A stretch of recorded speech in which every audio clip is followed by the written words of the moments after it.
Okay, hello. This is Cameron from Cameron and Kim's team. We're doing a watering project, basically where the FPGA is meant to turn on and off a watering system automatically based on the measurements it takes from a moisture sensor. I didn't end up getting the moisture sensors in time. Kim has those, so we'll show those off the actual demo. But I just wanted to kind of have something to turn in here for the deliverables of the project of sort of a demo of this thing working, right? So before I start on we built two kind of sections of this. One is the firmware where it's all the code that's running on the FPGA. This is all written in FreeRTOS. I'm going to go over it. And then there's also the GUI section where the Python GUI, written by basically is meant to take in data from the UART on the FPGA and then print it to a plot, right? And so that's kind of the purpose of that, the Python GUI. And it has some other functionality to along with it, so you can control the watering system from your computer, basically. Um, so to start, right, the firmware on the FPGA is basically running a free RTOS task or a set of free RTOS tasks that are taking in characters from the UART and then turning them into commands that it's actually going to go execute. Right. So but I won't go over the specifics of the free RTOS because I don't really think that's too important. It's more of the functionality that we care about. So it gets this parse input task, and when it receives the semaphore, which is set up from a UART interrupt, so whenever it gets a UART character, it'll interrupt and pass it the semaphore. It'll basically go in and collect all of the bits from the UART buffer until it gets this backslash R character, right, the return character. Then it moves into this parse data function. And what this parse data function does is it takes a look at the characters that you've sent it and determines what to actually end up doing with that. Sometimes it means sending to this queue that ends up sending out of the UART. Sometimes it means actually going and performing some task on the FPGA, which is based on some other function. Sometimes it's getting a value from either the moisture sensor or the temperature sensor, which was one of our stretch goals, was to add a temperature sensor. Um, and so basically that's what's happening inside the firmware. Uh, and it's using queues to send these all around to all the different tasks and everything. And just the one semaphore for this parse data function, right? Okay, so understanding all that, then going to the GUI side, and I wrote kind of a set of classes for this. So basically, there's every functionality for the device has a class. So in terms of the GUI and the layout of the GUI, that's its own class, and that's the one I'll be kind of focusing on. Basically, it sets up this board interface, right? And this is in another class here, right, which defines all of the functions that it needs to use to go and get the data from the FPGA. So basically, all the GUI is doing is setting up the actual look of the GUI, and then it's just going and asking the FPGA to go get the data and pass it back to the GUI. There's a little bit of complication in this because when you have a GUI, everything's running in parallel, right? Basically, so when you're, or sorry, not parallel, everything's running from the GUI. You can't necessarily have it do like threaded tasks. So if you want to go add another thread to go do a different task, tkinter, which is the library I'm using to go implement the GUI, it doesn't do that very well.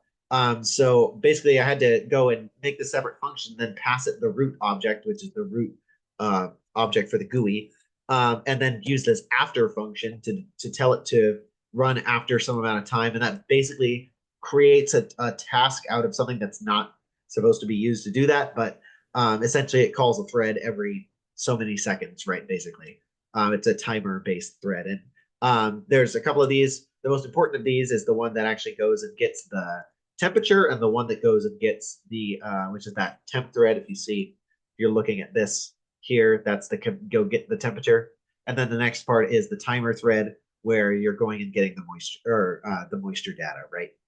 And so let me show you how this actually happens. Sorry, I gotta pause my last implementation of this. And I already have the firmware running on this on the FPGA, so I should be able to just write to it basically. Okay, so here, and I'll pull up the command prompt as well. So basically, here's our GUI, right? So we have a graph on this side that's telling us what the data we're getting from the sensor is, right? We've got a UART connection that we can actually make. So the first thing I got to do is actually connect to the board over UART, and I can set a thing and then press connect. And then, as you see in the command prompt, we're getting successfully connected to content. Okay, good. So the other thing I can do is set a threshold here. So if I want to change what the value that it's going to turn on at, I can switch around this threshold basically to go and do that, right? Um, I can send a raw command. So if I want to query it for the temperature, I can just go do that by sending a T and then press send command. And then you see that the queue received a T, it returns a value, and then I should get it here. Give it a second. Sometimes it takes a sec.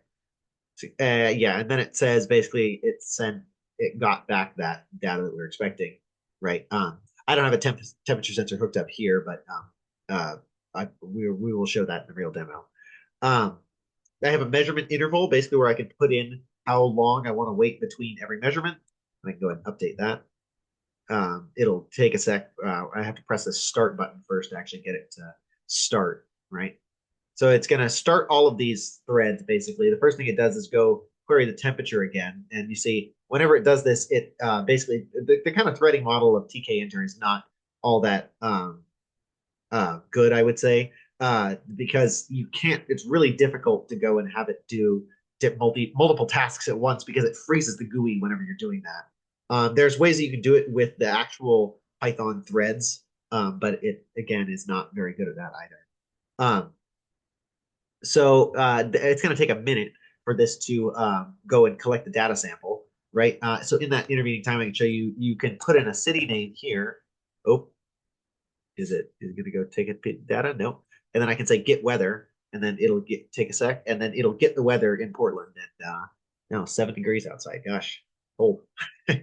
um, so give this another second here. We'll see that it'll send the character that, oh, there it goes. So it sent the character and then it queried the sensor one. And now it's going and parsing the data, and it goes and plots the point there on on the graph, right? And then on the FPGA side, and you can't see it here, but oh, okay, then it sent basically it says, okay, now that I have my point that's above this line, right? I want to turn off because it's above the threshold. That means we've watered all the way and we're ready to turn off the sensor, right? So it sends this S1, which is for stop sensor one. So basically, it turned off that value, right? Now here's the second thing. It's sent now for the second sensor because there's two sensors.